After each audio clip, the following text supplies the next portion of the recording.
Before we open the pages of today's tale, a case so delicate it threatened the very stability of an empire, let's pause for a moment to honor the brilliant mind behind these timeless chronicles, Sir Arthur Conan Doyle.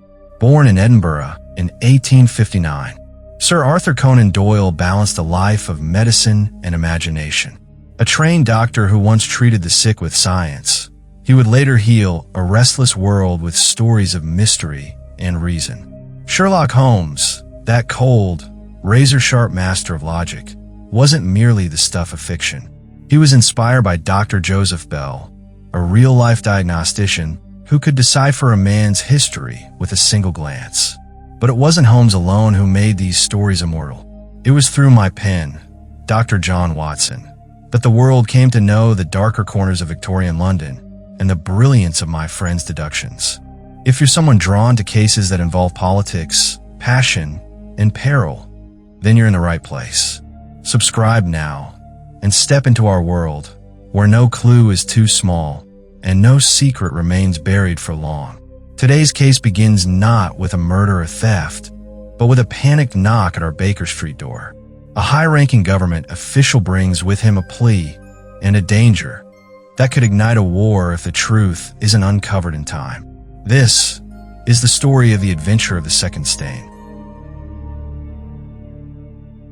I had originally intended the adventure of the Abbey Grange to be the last of the accounts I would ever share about the exploits of my friend, Mr. Sherlock Holmes. That decision wasn't due to a shortage of material. Far from it. I still have notes on hundreds of cases I've never spoken of. Nor was it because my readers had lost interest in Holmes' singular personality or his brilliant methods. No, the real reason was Holmes himself. He's always been reluctant to allow continued publication of his experiences. When he was still practicing professionally, the records of his successes had practical value. But now that he's officially retired from London and taken up study in bee farming on the Sussex Downs, fame and attention have become distasteful to him. He firmly requested that his wishes in this matter be respected. It was only after I reminded him of a promise I had made to publish The Adventure of the Second Stain when the time was right, and pointed out that it was only fitting that this long series of stories end with the most significant international case of his career, that he finally agreed.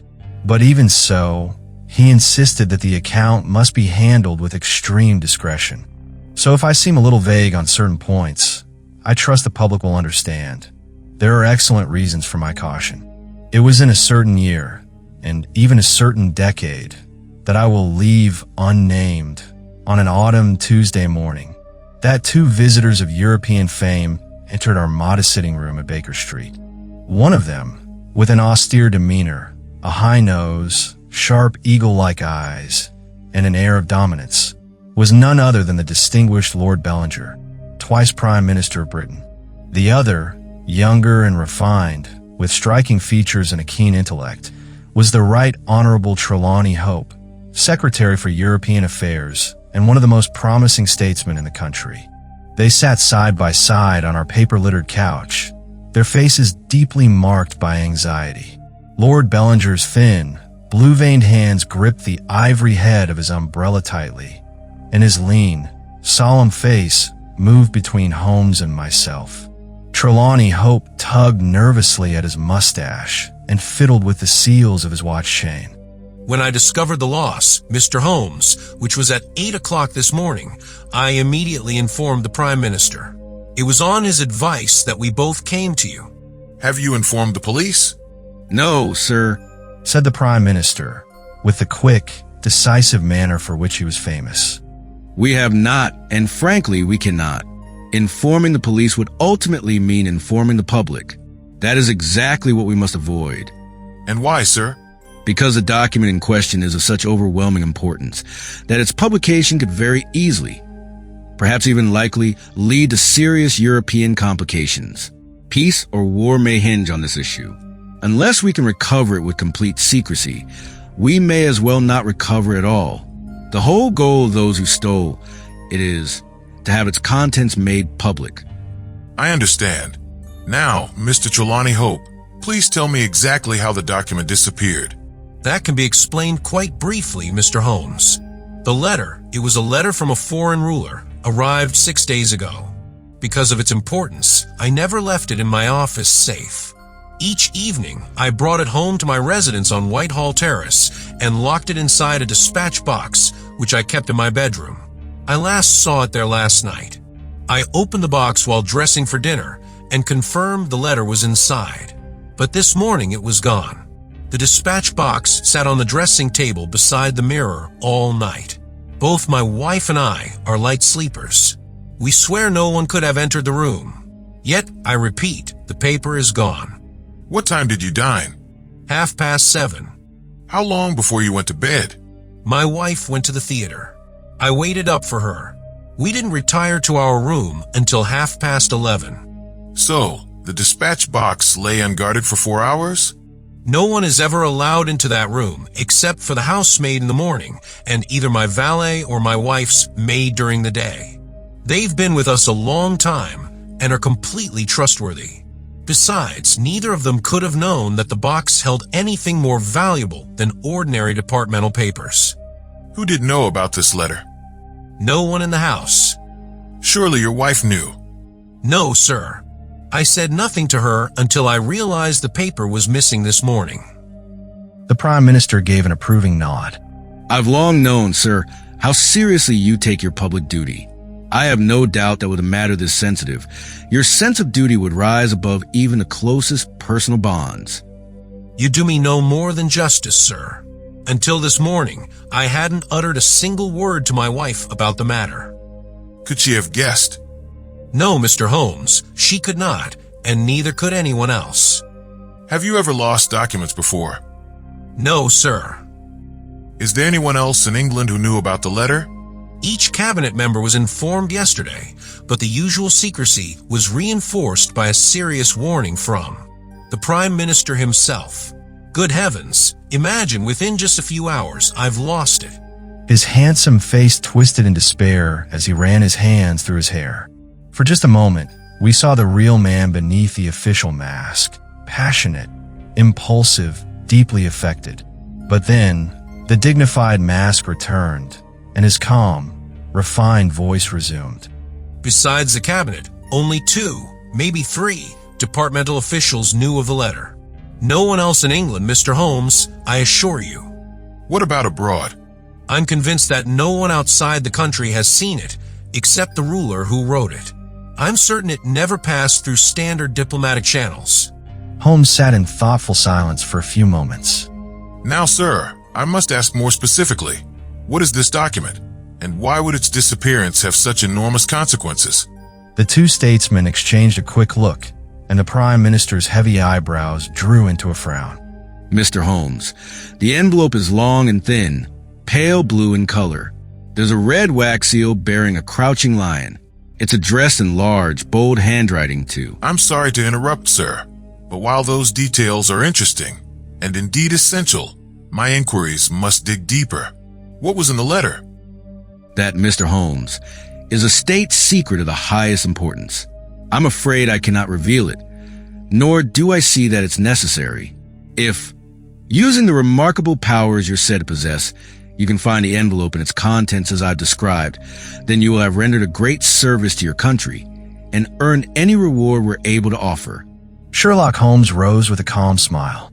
You are 2 of the busiest men in the nation. And in my own small way, I too have many demands on my time. I'm very sorry, but unless I'm trusted fully, I cannot assist in this matter. Continuing this conversation would only waste everyone's time. The Prime Minister jumped to his feet. His eyes flashed with the intensity that had made entire cabinets tremble. I am not accustomed, sir. He paused, mastering his irritation, and sat down again. For a minute or more, no one spoke. Then, the elder statesman shrugged. We must accept your terms, Mr. Holmes. No doubt you are right. It's unreasonable to expect your help if we don't give you our complete confidence. I agree. Then I will tell you, relying fully on your honor and that of your colleague, Dr. Watson. I appeal to your patriotism too, for I can't imagine a greater disaster for the country than if this affair became public. You may safely trust us. The letter is from a certain foreign ruler, upset over some recent colonial developments on our part. He wrote it hastily and entirely on his own initiative. We've confirmed that his ministers know nothing about it. Still, the letter is phrased so poorly and contains such provocative language that if published, it would surely spark a dangerous wave of public sentiment here. I don't hesitate to say that within a week of that letter being published, our country would be at war. Holmes wrote a name on a slip of paper and silently handed it to the Prime Minister.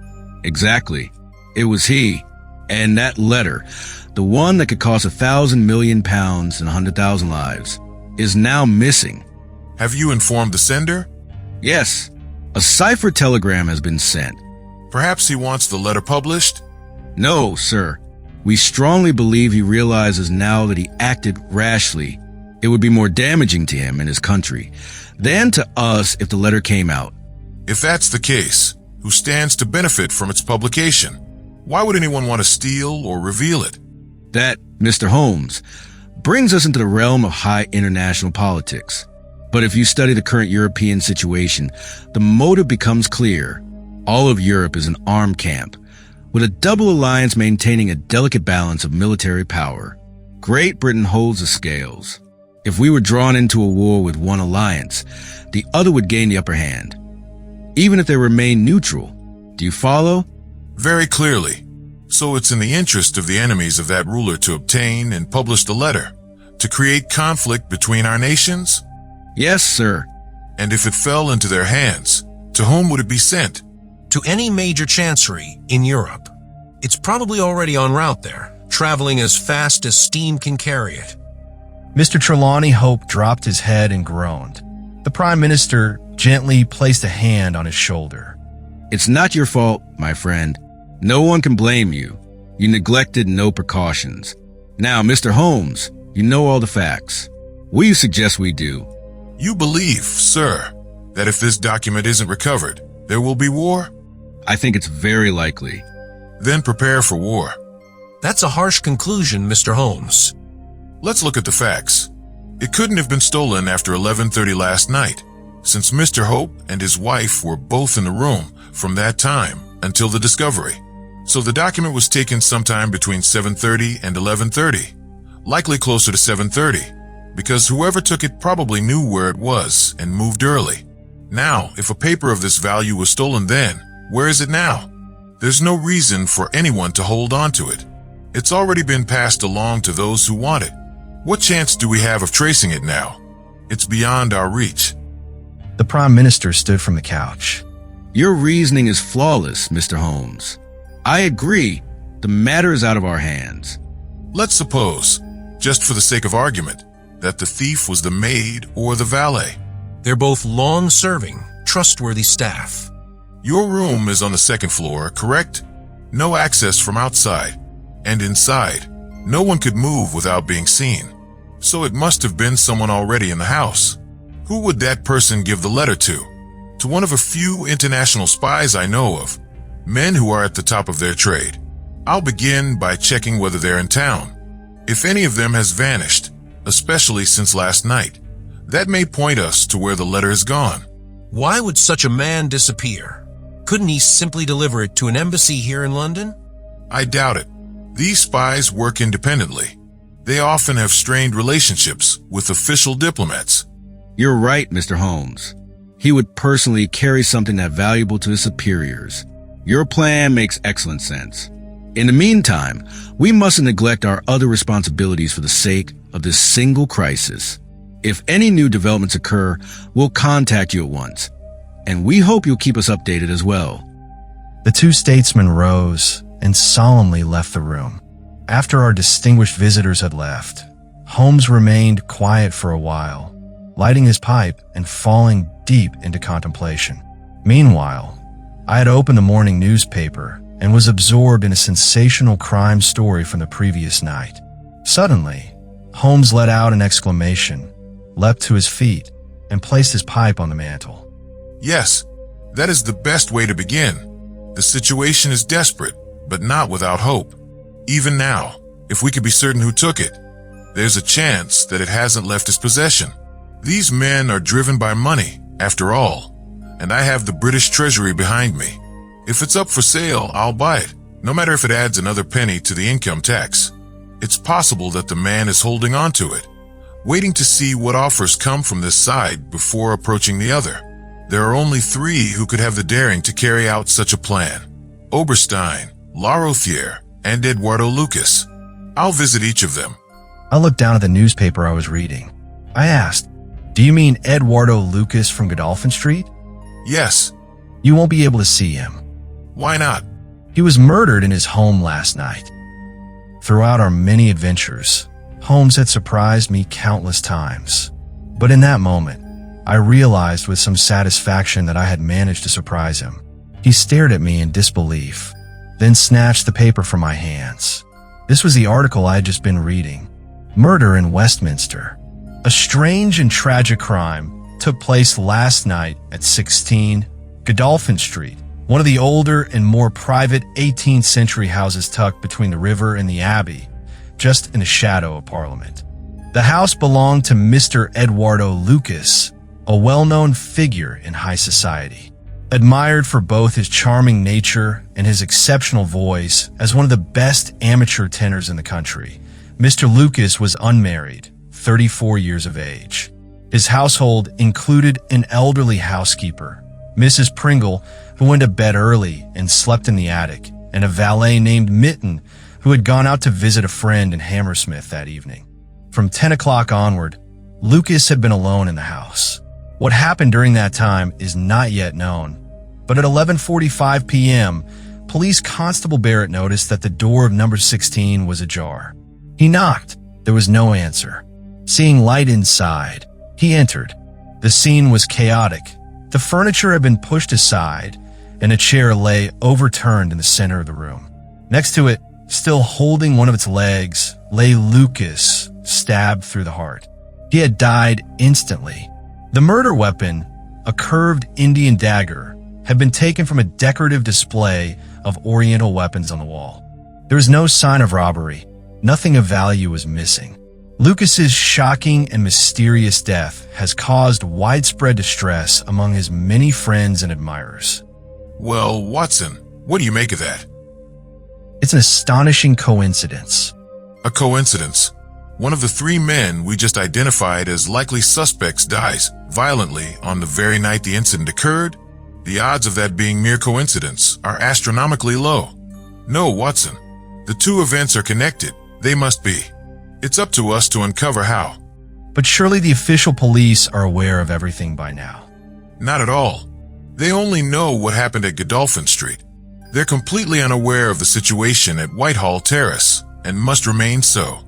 Only we know both sides of the puzzle, and there's something that already points suspicion toward Lucas. His proximity. Godolphin Street is only a short walk from Whitehall Terrace. The other agents we mentioned live much farther away, in the West End, so it would have been much easier for Lucas to interact with someone from the secretary's household. It's a small detail, but when time is limited, such things can be critical. Wait a moment, what's this? Mrs. Hudson entered, carrying a silver tray with a lady's calling card. Holmes took one look at it, raised his eyebrows, and handed it to me. Please ask Lady Hilda Trelawney Hope to come up. A moment later, our already eventful morning reached an even more dramatic turn. Into our sitting room stepped a woman often described as the most beautiful in all of London. I had heard of her before. She was the youngest daughter of the Duke of Belminster, but neither her reputation nor any photograph could have prepared me for the elegance and delicacy of her appearance. Yet it wasn't her beauty that seized our attention that morning. No, it was the raw fear that clung to her face like a shadow. Her features, though exquisite, were pale with tension. Her eyes shimmered with anxiety, and her lips were drawn tight as if each word might break her. Without hesitation, she asked Holmes whether her husband had been to see him earlier. When he confirmed that he had, she pleaded with a voice trembling with urgency, not to let her husband know that she had come. Holmes, ever composed, gave a respectful bow and invited her to take a seat. She chose the chair with her back to the window, a subtle but deliberate move, no doubt to mask her expression. She carried herself with noble restraint, though her gloved hands fidgeted restlessly in her lap. Her voice, when she spoke, held a kind of elegant firmness that demanded honesty in return. She explained that while she and her husband shared nearly everything, politics was the one wall between them. And last night, she knew something had gone terribly wrong. A political document had vanished, but because of its nature, her husband refused to tell her the full story. That secrecy, she believed, could be dangerous. She felt Holmes alone held the truth and begged him to help her understand what had happened. She was convinced that knowledge would allow her to help her husband, not hinder him. Holmes listened carefully, but when he finally spoke, his words were firm, yet not unkind. He told her, quite clearly, that what she was asking was impossible. He explained that her husband had chosen to keep her uninformed, and Holmes, bound by honor and professional trust, could not override that decision. To betray such confidence would be unethical. She groaned softly and buried her face in her hands, the weight of disappointment pressing down. Even then, she asked for just one answer. Would her husband's political future be harmed by the disappearance of the document? Holmes acknowledged that yes, if the paper wasn't recovered, the consequences could be grave. Her breath caught sharply in her throat. The fear in her eyes deepened, as if her worst suspicions had just been confirmed. She then posed one last question. Her husband had implied that if the paper remained missing, the fallout could extend beyond his own career, even affecting national or international stability. Was that truly the case? Holmes replied that if her husband had said so, then he could not deny it. There was nothing more to say. Seeing that Holmes would not be swayed, she stood up with dignity. She made no protest and accepted his refusal with the poise of someone who had grown up in the presence of power and silence. With only a final request, that her visit remain confidential, she departed. And as the door closed behind her, she left us with the image of a woman both regal and vulnerable, her beauty momentarily eclipsed by the haunting shadow of dread. Well, Watson, the fair sex is your department. What was her real motive? I think she was being honest. Her concern seemed perfectly natural.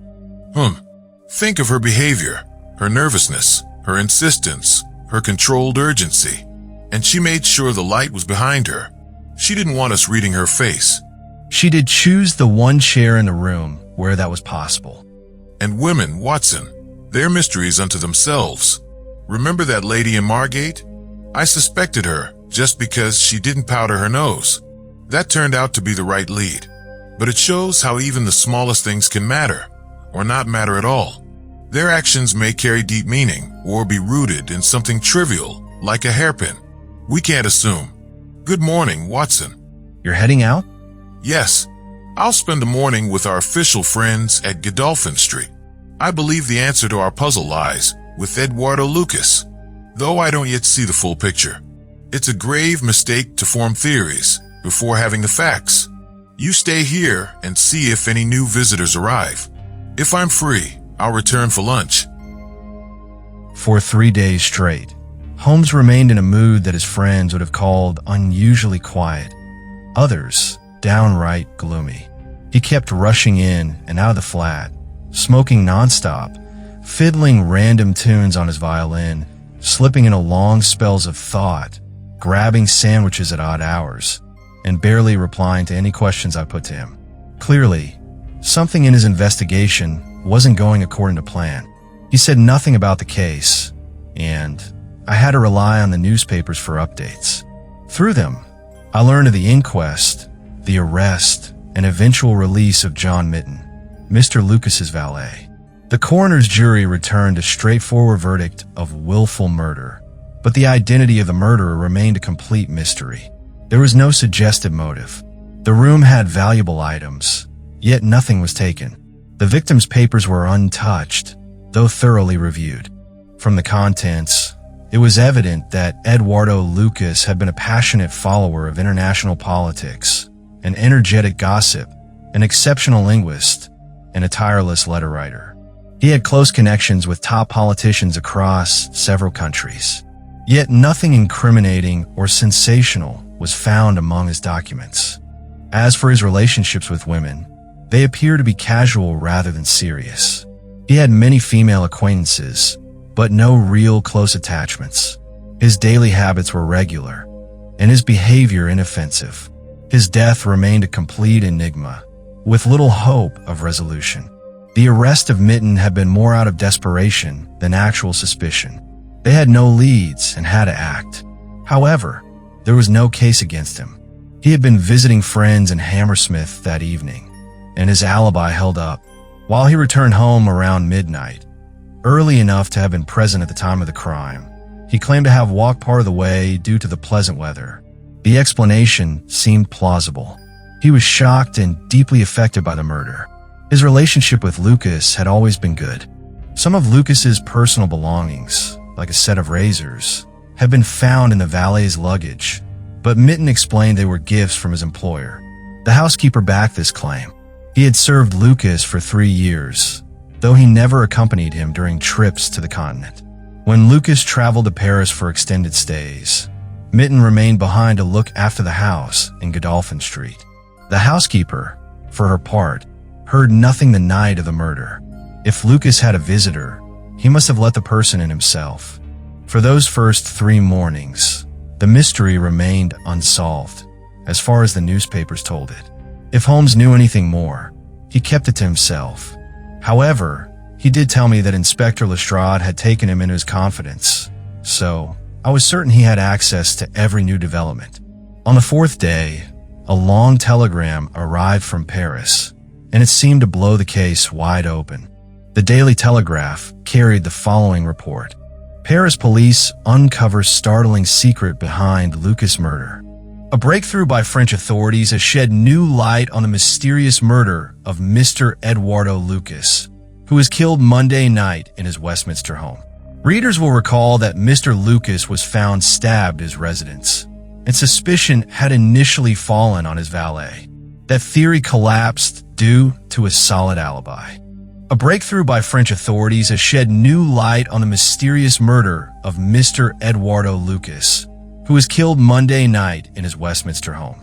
Readers will recall that Mr. Lucas was found stabbed at his residence, and suspicion had initially fallen on his valet. That theory collapsed due to a solid alibi. However, yesterday, a woman known as Madame Henri Fournay, who lives in a small villa on Rue Austerlitz, was reported to the police by her servants as having gone insane. A medical examination confirmed that she was indeed suffering from dangerous and lasting mental instability. Investigators discovered that Madame Fournay had just returned from a trip to London. Photographs have proven beyond doubt that she and Eduardo Lucas were actually married, and that he had been living a double life, one in Paris as M. Henri Fournay, and another in London as Mr. Eduardo Lucas. Madame Fournay, of Creole origin, has a highly emotional temperament and a history of jealous outbursts. It is believed that during one such episode, she committed the murder. Her movements on the night of the crime are not yet fully traced, but she was seen early the next morning at Charing Cross Station in a visibly distressed state. It's unclear whether she killed in a moment of insanity or whether the crime itself triggered her mental collapse.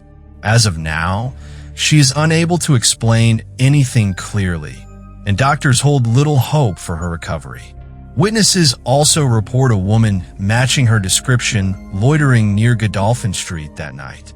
I read the article aloud to Holmes as he finished his breakfast. What do you think of that, Holmes?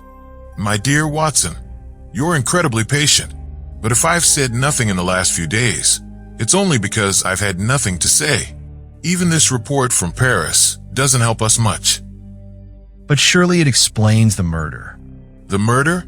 That's just a side note, a minor distraction.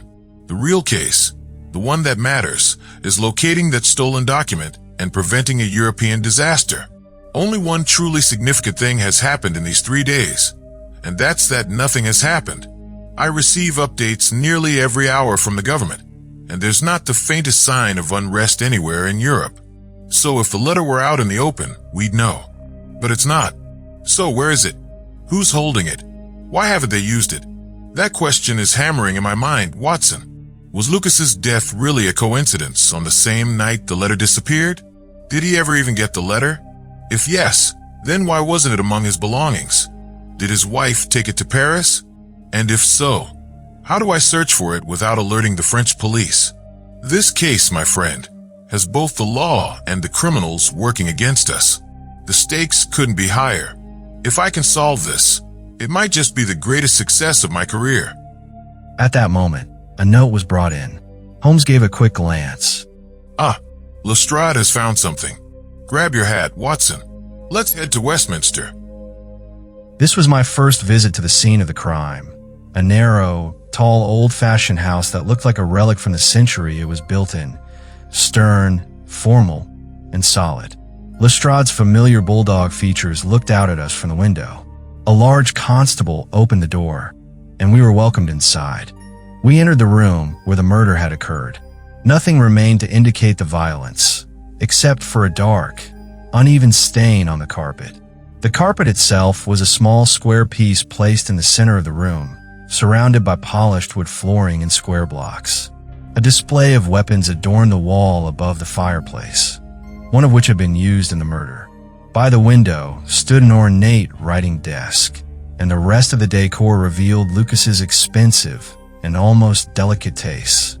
Seen the news from Paris? Holmes nodded silently. Well, this time the French seem to have nailed it. No doubt she just showed up unexpectedly. He lived 2 separate lives, no way to keep her outside. She came in, confronted him, told him how she had tracked him down. Tempers rose. And with that dagger so close, well, it ended fast.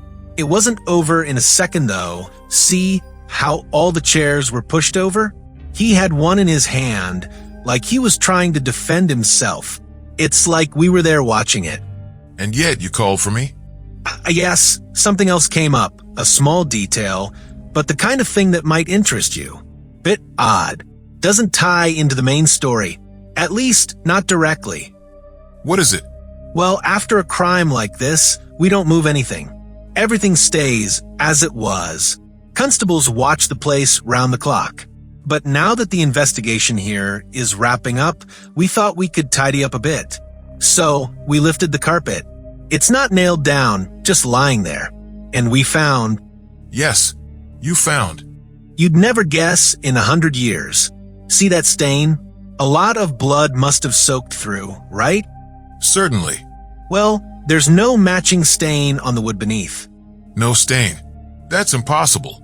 That's what you'd think, but it's true. He lifted the corner of the carpet, revealing the underside, stained just like the top. But the wooden floor beneath was spotless. Now here's the catch. There is another stain on the floor, but it doesn't match the one above. Take a look. He flipped another corner of the carpet, revealing a deep red blotch on the wooden flooring. Simple. The 2 stains originally lined up, but someone rotated the carpet.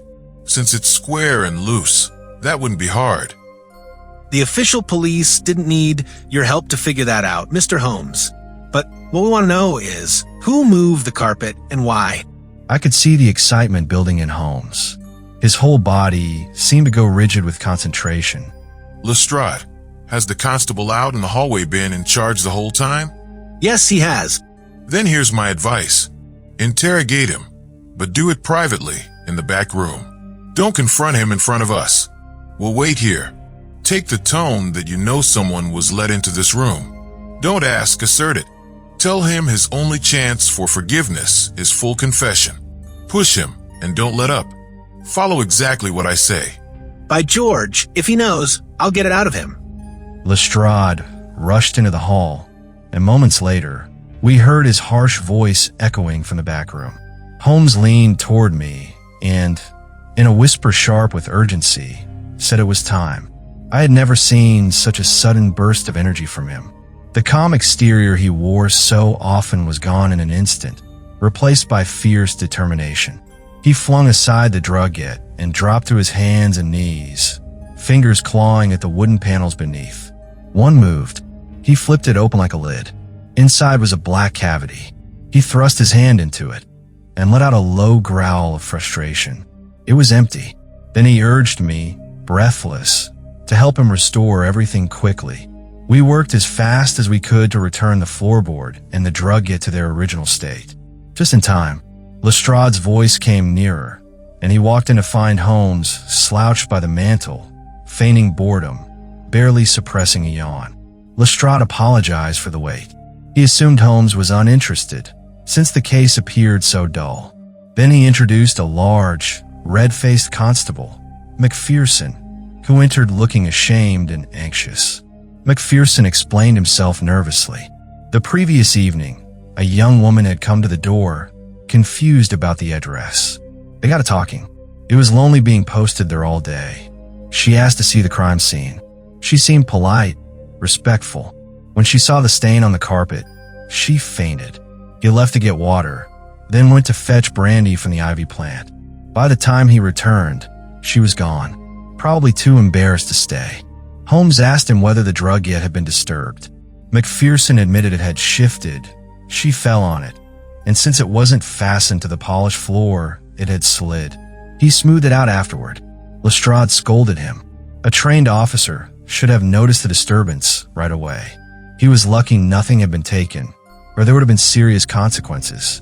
He apologized to Holmes for involving him in what turned out to be a minor matter. He had only noticed a difference in the stains. Holmes asked whether the woman had visited more than once. Macpherson insisted it had only been the one time. He didn't know her name. She had said she was there for a typewriting job and had made a mistake. She was very refined and modestly dressed in a long cloak. It was around dusk, just as the lamps were being lit. Holmes ended the questions abruptly and told me we had work to do. As we left, Lestrade remained behind. Macpherson opened the door. Just then, Holmes turned back and held something in his hand. The constable gasped in recognition. Holmes, with a sly smile, pressed a finger to his lips, pocketed the item, and chuckled as we walked away. He told me with satisfaction that the affair was drawing to a close. There would be no war. Hope's career was safe. The careless monarch would remain unscathed. The prime minister would avoid crisis, and the public would never know how close they came to disaster. I couldn't help but marvel at him. I told him he had solved the case. He replied that not everything was known yet, but enough. The rest would come in time. For now, we were going to Whitehall Terrace to finish it. When we arrived at the secretary's home, Holmes asked to see Lady Hilda. We were shown to the morning room. She entered, visibly upset. She accused Holmes of betrayal. She had come to him in confidence, hoping to avoid her husband's worry. Now, by coming to her home, Holmes had risked exposing everything. Holmes told her calmly but firmly that he had no choice. A vital paper was missing. He asked for it. Her face drained of color. She swayed, then steadied herself with visible effort. Her response was filled with outrage. She denied everything, calling his request an insult. Holmes remained composed. He told her it was pointless to pretend. He knew she had the letter. She moved to ring the bell. Holmes stopped her with a warning. If she called for help, any chance of a discreet resolution would be lost. If she cooperated, he would protect her. If not, he would be forced to expose her. She stood tall and defiant. Her hand hovered over the bell. She accused him of intimidation. She challenged him to explain what he knew. He asked her to sit, gently reminding her that if she fainted, she would hurt herself. She agreed to give him 5 minutes. Holmes said he only needed one. He told her he knew she had visited Eduardo Lucas and given him the letter, that she had returned to the house last night and retrieved it from under the carpet. Her face paled. She stared at him, shaken. She called him mad. Holmes pulled a card from his pocket, a portrait fragment. The constable had recognized the woman. She collapsed into a chair. Holmes said he did not wish to harm her. He only wanted the letter returned to her husband. If she told the truth, he could help her. Even then, she tried to hold to her denial. Holmes stood. He said he was sorry, but he had done all he could. He rang the bell. The butler came. Holmes asked whether Mr. Hope was home. He would return at 1:45. Holmes checked the time. 15 minutes left. He said he would wait. As the door closed again, Lady Hilda fell to her knees. She begged Holmes not to tell her husband. She loved him deeply. It would destroy him. Holmes gently told her there was no time to waste. Where was the letter? She ran to her writing desk, opened a drawer, and handed him a long blue envelope. She said she wished she had never seen it. Holmes asked about the dispatch box.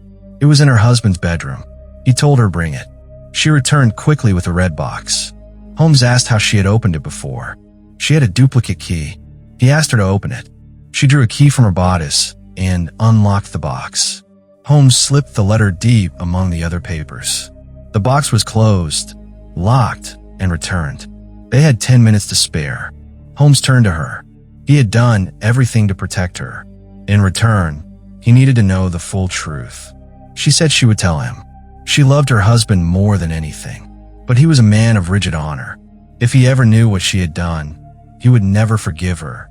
She told Holmes it began with a foolish letter she had written as a young woman, long before her marriage. Harmless in intention, but compromising in appearance. Lucas had that letter. He threatened to show it to her husband. He demanded an exchange, a document from her husband's box. A spy had told him it existed.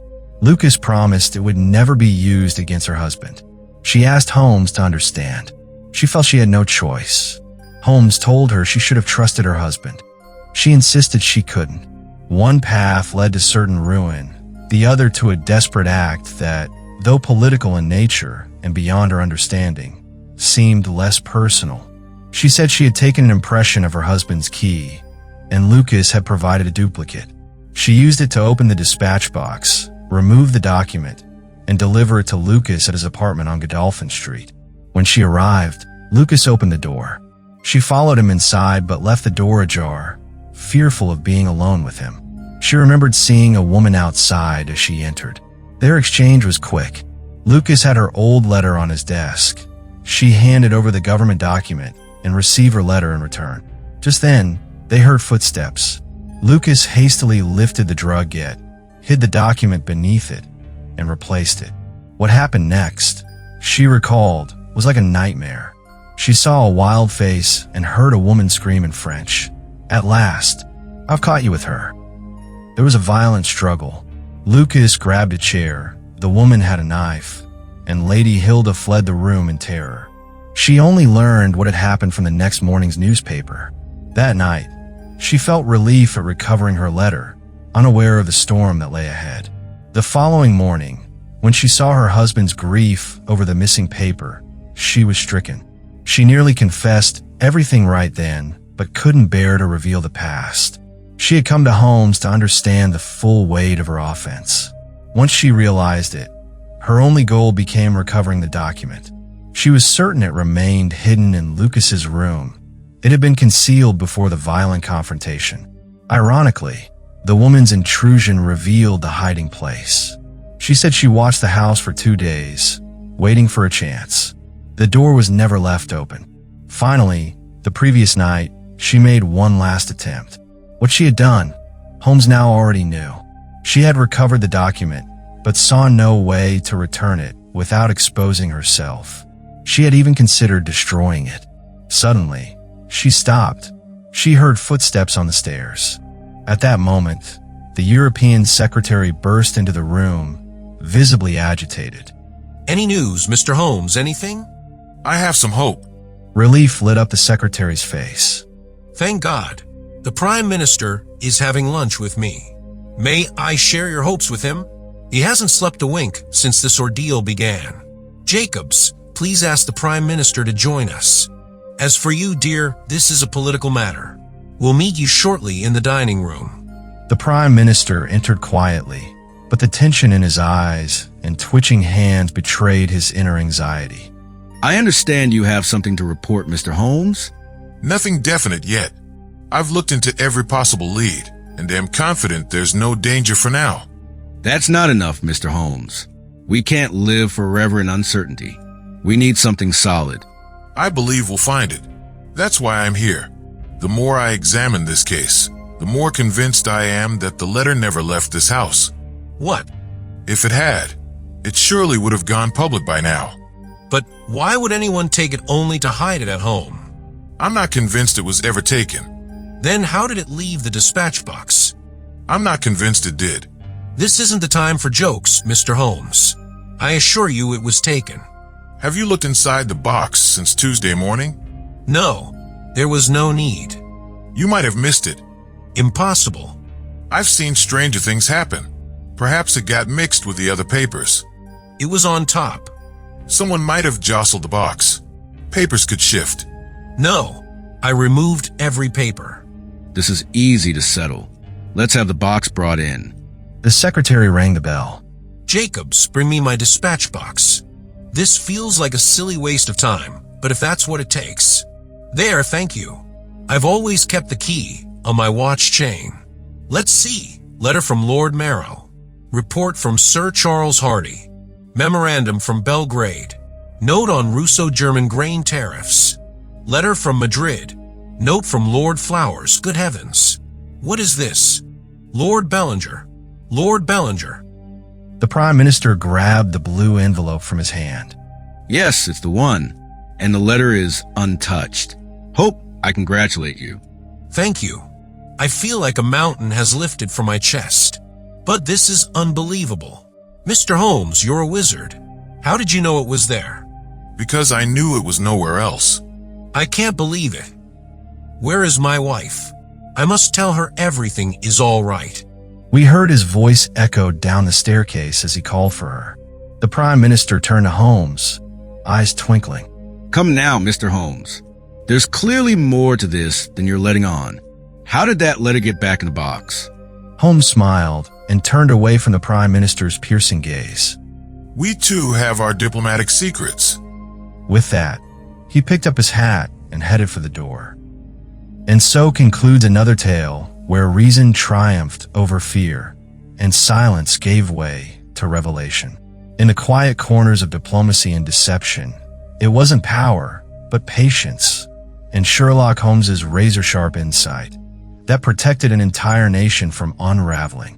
It's stories like these that remind us the gravest secrets often hide behind the calmest doors. Sir Arthur Conan Doyle didn't just invent mysteries. He diagnosed the human condition.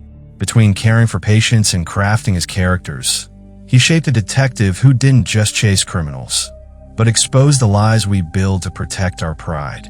That's why Holmes still speaks to us, not just as a man of logic, but as a mirror to our own tangled truths. If you've enjoyed unraveling this high-stakes case with us, from government chambers to drawing rooms of scandal, do consider supporting the channel with a like, a thoughtful comment, or simply by subscribing. Your support helps us continue breathing life into these stories with voice, atmosphere, and heart. For the best experience, we recommend listening with headphones. Let every footstep, whisper, and deduction surround you. Until our next mystery, stay observant, stay relentless, because sometimes what threatens a nation starts with a single stain. This is Echoes of Stories, where classic mysteries find new life and sound.